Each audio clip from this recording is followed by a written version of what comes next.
What? What, Dave? No. No, that can't be true. The Seahawks considering Adam Gase for their offensive coordinator. No, that's got to be a joke. Like, they just interview him out of morbid curiosity. What would Jamal Adams do if the Seahawks signed? I'm actually rooting for that. I am rooting for that to happen. Please, Pete Carroll, bring in Adam Gase. Do it.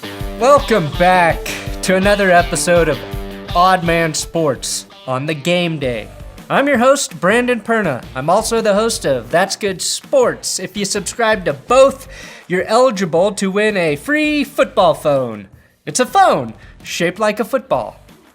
Just wait till old Timmy Apple hears about this. Let's kick things off with Dinks Dunks, which is NFL news done as randomly and as quickly as possible. What a weekend it was, as we all watched in wonder as an ageless, former Michigan quarterback led his team to the conference championship game. Congratulations to Chad Henne. Less congratulations to the Chiefs. And Tom Brady is also back, so excuse me while I jam a meat thermometer directly into my eyeball, where it will stay until that dirty old son of a motherfucker. As I was saying, Tom Brady led the Buccaneers over the Saints 30-20 to advance to the NFC Championship game. And unlike the man he defeated, Tom actually cares about social issues. Credit him for P-touching it in size 8 font on the back of his helmet, where Tom successfully ended racism.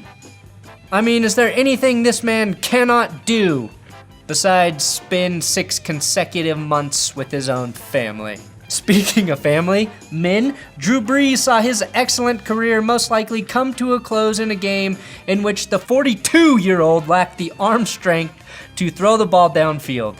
To give you a sense of how limited Brees was, I've strung together a highlight reel for every one of his completions from Sunday.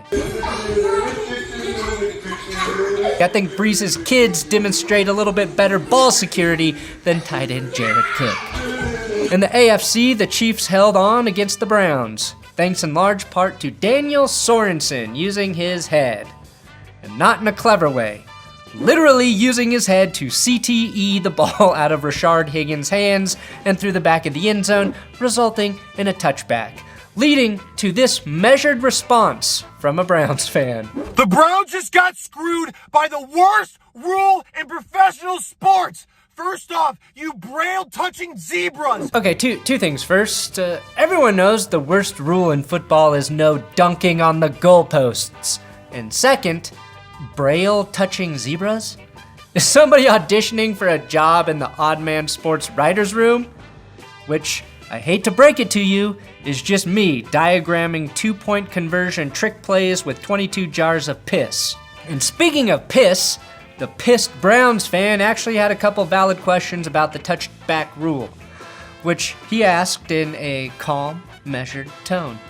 Why is that a touchback? Why do the Kansas City Chiefs get rewarded for that? And why do men have nipples? Where do all the squirrels go when it rains? And what are the chances that Dan Marino would end up on the only aquatically themed franchise? Questions. But look, Browns fans, I get it. It sucks to wait 25 years for a playoff game, only to see it gacked away on a helmet-to-helmet hit that invokes some arbitrary fumble rule. But yelling at your phone in your car is not the answer. What is the answer? Well, the Ravens lost, and here's how former Raven Ed Reed reacted.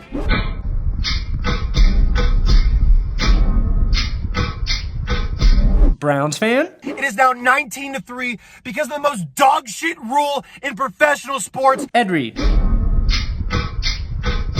Okay, that's actually an old clip of Ed Reed, but I cannot recommend the Ball Hawkers Instagram enough, which is mostly just videos of Ed Reed silently driving around listening to old school hip hop instrumentals. That's why I rock this shirt today, Ed. What the camera doesn't show is that he's driving around stalking former Browns quarterbacks. As I mentioned, the Ravens lost to Tall Dano, aka Josh Allen and the Bills. In a game, Lamar got injured and was replaced by backup Tyler Huntley.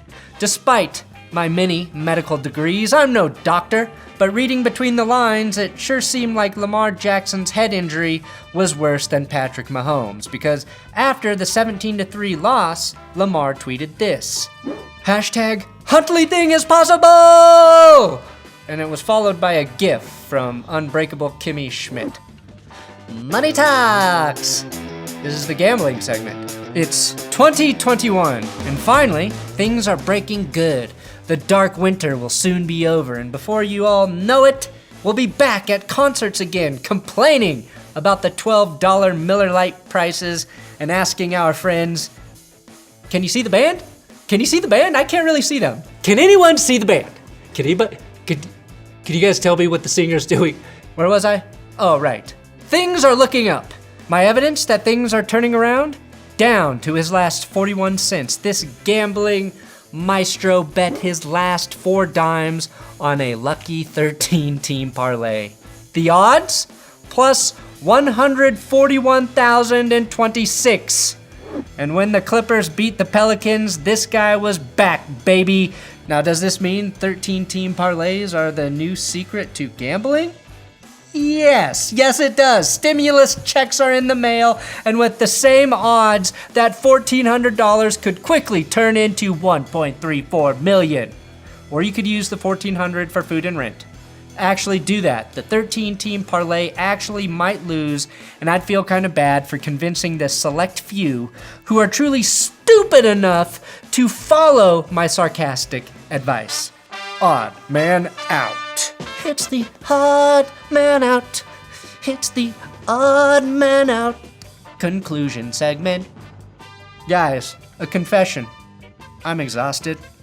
And it has nothing to do with having a 5-month-old and feeling about 8 years out of touch with most NFL players. But I'm exhausted with all of the beef. After losing to the Browns, Chase Claypool went on to TikTok, the preferred forum for the modern-day fireside chat, and said this. A bad loss, but Browns are going to get clapped next week, so it's all good. When asked about it, Claypool said he was still salty because the Browns clapped back at Juju by playing Corvette in the locker room. Which, of course, is the song Juju used while disrespecting opponents' logos on TikTok. And then Baker also clapped back at Juju. Browns is the Browns. After Juju had disrespected the Browns by saying this. Browns is the Browns. Exhausting. And harder to follow than Tenet, right? And this is just one back and forth beef. In the NFC, the exact same vicious beef cycle was happening. Moments after the Packers knocked off the Rams, Jamal Adams tweeted this, "See y'all in Cabo, Rams," which was a clap back to Jalen Ramsey for calling out Adams the week before. They can take their hats and t-shirts to Cabo. That hats and t-shirts line was a clap back at Jamal Adams and DJ Reed, who the week before celebrated their division title over the Rams by saying this. I need my hat and shirt. Which is a really long way to say this. I really enjoy shit talk. I like when these guys legitimately don't like each other, making them ultra competitive on the field, but getting beaten over the head with TikTok, Cancun, Finstagram, Corvette, cigar clapbacks is starting to feel like, well, getting beaten over the head. Shout out to Dan Sorensen. Which is why I found this Davante Adams quote so refreshing. Like I said, I respect Jalen as a player, so I just said, look, I'm not some of the dudes that you covered, so I just want you to come with me and follow me everywhere, and let's get the people what they came here for. Give me more of that, please, in 2021, and less off-field sizzle and more on-field steak. Now, excuse me while I continue my petty ongoing beef with Colin Cowherd that he probably doesn't even know about. Maybe I should take a note out of the Davante Adams playbook. Hey, Colin, I'm not some backwards-wearing hat athlete. Oh, no. I'm a fake sports anchor. And every breath you take, every move you make, I'll be watching you. Oh, I'll be watching you, Colin. Did I just ignore my own lesson from Devontae Adams? I don't know. That's the end of the show. Go Packers, go Bills. See you next week.